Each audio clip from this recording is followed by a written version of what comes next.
Күн шықты әні жарқырап, біз күлеміз аң-таң боп. Бірінші сөзде үйренеміз, мықтап жаттап ал тоқта. Аньон дейді кәрістер, мағынасы сәлем дос. Ал аньон игасео, қоштасқанда айтамыз.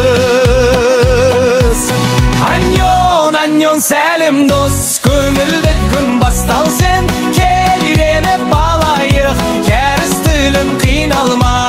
Тамақ ішің рахмет деп айт кәріші әдемі. Камса хамнидади олар сенде айтып көрінді.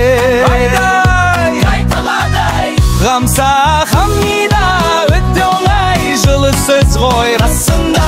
Айырма ғұрмер жайт, ғының кешеме женер мұда.